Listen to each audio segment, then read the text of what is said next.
ఇప్పుడు ఇంకో మాధవ్ గారు, రెడ్డప్ప గారు మాధవి.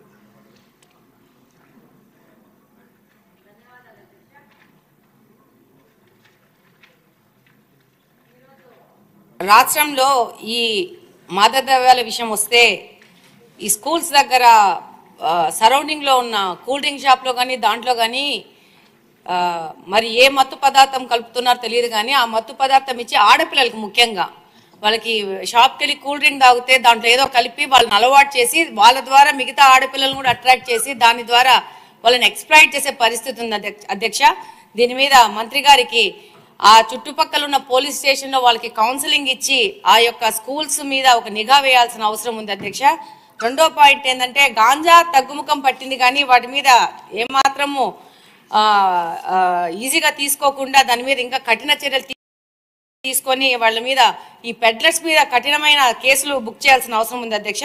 ముఖ్యంగా ఈ గాంజా తగ్గుముఖం పట్టింది కానీ ఇప్పుడు కొత్తగా సమాజంలో కనపడుతోంది ఏంటంటే పెయిన్ కిల్లర్స్ అత్యంత ప్రమాదకరమయ్యి డాక్టర్స్ ప్రిస్క్రిప్షన్తో మాత్రమే ఇచ్చే పెయిన్ కిల్లర్స్ని ఈ యొక్క మెడికల్ షాప్ వాళ్ళు తప్పు మార్గాల ద్వారా వాటి ప్రొక్యూర్ చేసి అంటే కొరియర్ ద్వారా అంటే ఒక ప్రాంతం నుంచి ఇంకో ప్రాంతానికి ఇంకో ప్రాంతం నుంచి ఇంకో ప్రాంతానికి లాస్ట్ వీళ్ళ దగ్గరకు వచ్చే విధంగా అంటే దాన్ని ఎలా కనుక్కోవాలో ఎలా వస్తుందో కూడా ఒక ఛాలెంజింగ్ పోలీసులకు ఛాలెంజ్ అయ్యే విధంగా తీసుకొచ్చేసి ఈ యొక్క పెయిన్ కిల్లర్స్ని యంగ్స్టర్స్కి యూత్కి అంటే 18 సంవత్సరాలు తక్కువ ఉన్న పిల్లలకి అంటే 12-11 సంవత్సరాలు ఉన్న పిల్లలకి అమ్మి దాన్ని వాళ్ళు ఇంజెక్షన్స్ రూపంలో ఎక్కించుకుంటున్నారు అధ్యక్ష బల్క్లో.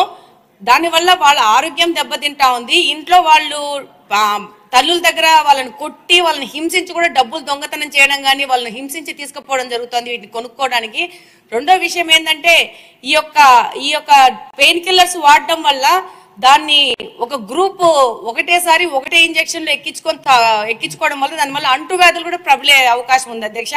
మరి దీన్ని హోమ్ మినిస్టర్ గారు ఎలా కంట్రోల్ చేస్తారో దీన్ని మెడికల్ షాప్స్ మీద ఎలా రైడ్ చేస్తారో మళ్ళీ కొరియర్ సంబంధంగా వస్తున్నాయి కాబట్టి దాని మీద ఎలా తీస్తారనేది వాళ్ళు సంపూర్ణంగా దాని మీద ఒక విశ్లేషణ చేయాల్సిన అవసరం ఉంది అధ్యక్ష. ముఖ్యంగా ఇప్పుడు గాంజా వీటన్నిటికంటే ముఖ్యంగా ఈ పెయిన్ కిల్లర్స్ కన్జంప్షన్ ఎక్కువ పెరిగిపోయింది. దీన్ని కంట్రోల్ కూడా చేయడం కూడా చాలా కష్టమైపోతుంది. దీన్ని మంత్రి గారి దృష్టికి తీసుకెళ్తున్నారు అధ్యక్ష మీ ద్వారా. థ్యాంక్ యూ అధ్యక్ష. మీ నియోజకవర్గం వరకు ఏం చేయాలో మీరు కూడా ప్లాన్ చేసుకోవచ్చు, అన్ని మంత్రి గారి మీద కాదు. శ్రావణ్ గారు సమయం చాలా తక్కువ వస్తే క్లుప్తంగా మీ ప్రశ్న. అధ్యక్ష, చాలా ముఖ్యమైన సబ్జెక్ట్ కాబట్టి అడిగాం అధ్యక్ష. ధన్యవాదాలు మీరు మాకు అవకాశం ఇచ్చినందుకు. 11,000 ఎకరాల నుంచి 100 ఎకరాలకి పడిపోయింది సాగు అని చెప్పడం చాలా సంతోషదాయకం, ఆనందదాయకం, అభినందనీయం కూడా అధ్యక్ష. అయితే ఆ 11,000 ఎకరాలు ఎక్కడున్నాయి? అందులో 100 ఎకరాలకు దిగజారిపోయినప్పుడు ఆ 100 ఎకరాలు ఎక్కడ? ఇది ఖచ్చితంగా పోలీసు యంత్రాంగానికి ఆ స్థానికంగా ఉన్న అధికార యంత్రాంగానికి స్పష్టంగా తెలుసు. కానీ ఇప్పుడు తోటి సభ్యురాలు మాధవి గారు చెప్పినట్టుగా ఇది రూపం మారింది అధ్యక్ష. అంటే పొడి రూపంలో నుంచి లిక్విడ్ రూపానికి వస్తాము. ఈ లిక్విడ్ రూపంలో వచ్చిన దాన్ని అరికట్టడానికి మీరు ఏం చర్యలు తీసుకుంటున్నారు? అదే కాకుండా కొన్ని ప్రత్యేకమైన సెంటర్స్ ఉన్నాయి. ఇప్పుడు మాధవి గారు చెప్పారు స్కూల్స్ దగ్గర, ఇంజనీరింగ్ కాలేజీల దగ్గర, అదేవిధంగా కొన్ని టిడ్కో హౌసెస్ అలాట్ అయ్యి కేటాయింపులు జరిపి అందులో మనుషులకు ఇవ్వని ప్రదేశాలు, ఇవన్నీ కొన్ని పర్టికులర్ సెంటర్స్ ఉన్నాయి. ఈ సెంటర్స్ మీద గస్తీ ఏర్పాట్లు ఏ రకంగా ఉన్నాయి?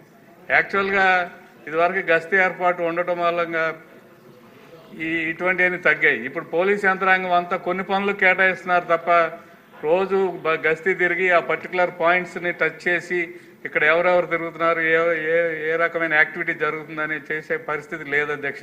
వాటిని ఇంప్రూవ్ చేయాలని కోరుతున్నాను. అంతేకాదు వేరు రూపాలు వస్తున్నాయి.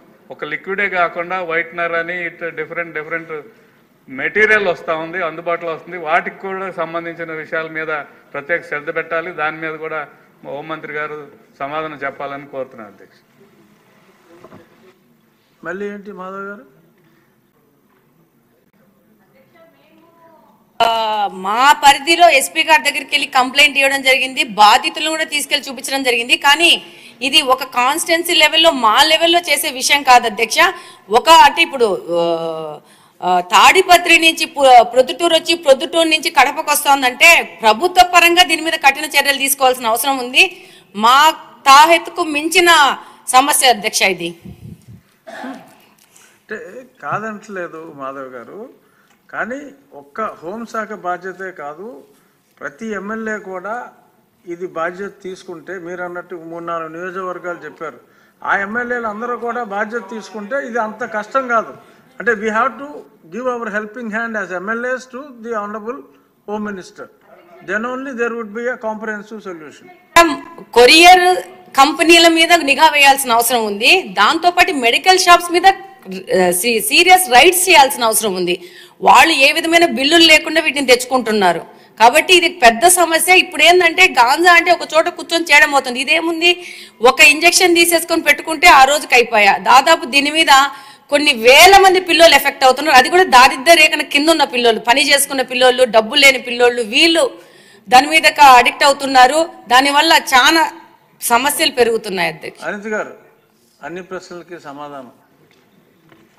అధ్యక్ష, గౌరవ సభ్యులు గల్లా మాధవి గారు, రెడ్డప్ప మాధవి గారు, శ్రావణ్ గారు అందరూ కూడా చాలా, అంటే ఇప్పుడు ఈ గాంజాని ఎలా నిరోధించాలి, గాంజా మీద ఉక్కు పదం ఎలా మోపాలి అనే దాని మీద చాలా సీరియస్గా డిస్కషన్ కూడా జరిగింది అధ్యక్ష. దీని మీద మన గవర్నమెంట్లోకి వచ్చిన వెంటనే, ఎన్డీఏ కూటమి గవర్నమెంట్ ఏర్పడిన వెంటనే ఫస్ట్ ఆఫ్ ఆల్ గౌరవ ముఖ్యమంత్రి గారు డిపార్ట్మెంట్ వాళ్ళందరితోని కూడా కూర్చొని ఈ గాంజా ఎక్కువగా ఉండటం వల్ల లాస్ట్ గవర్నమెంట్లో ఈ గాంజా డ్రగ్స్ వినియోగం కానీ రవాణా కానీ విపరీతంగా అయిపోవటం, ఎక్కడైనా గాంజా దొరికినా డ్రగ్స్ దొరికినా దానికి సెంటర్ పాయింట్ ఆంధ్రప్రదేశ్ అవ్వడం లాస్ట్ గవర్నమెంట్లో మనం చూసాం.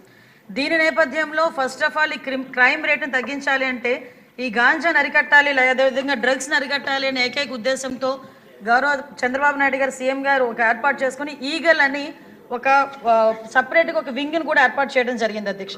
దానికి ఆంధ్రప్రదేశ్ ప్రభుత్వం కూడా GOMS నెంబర్ 145 మొన్నకు ఇచ్చారు అధ్యక్ష. మొన్న బడ్జెట్లో కూడా ఈగల్కి సపరేట్గా ఒక బడ్జెట్ని కూడా కేటాయించారు అధ్యక్ష. ఒక ఐజీ లెవెల్ ఆఫీసర్ని, డిఐజీ లెవెల్ ఆఫీసర్ని ఏర్పాటు చేసి ఒక టీంని ఏర్పాటు చేయడమే కాకుండా ప్రతి జిల్లాలోని కూడా ఈగల్ టీమ్స్ని ఏర్పాటు చేయడం, అదేవిధంగా నార్కోటిక్ పోలీస్ స్టేషన్స్ని ప్రతి జిల్లాలో సుమారుగా 26 జిల్లాల్లోని కూడా అధ్యక్ష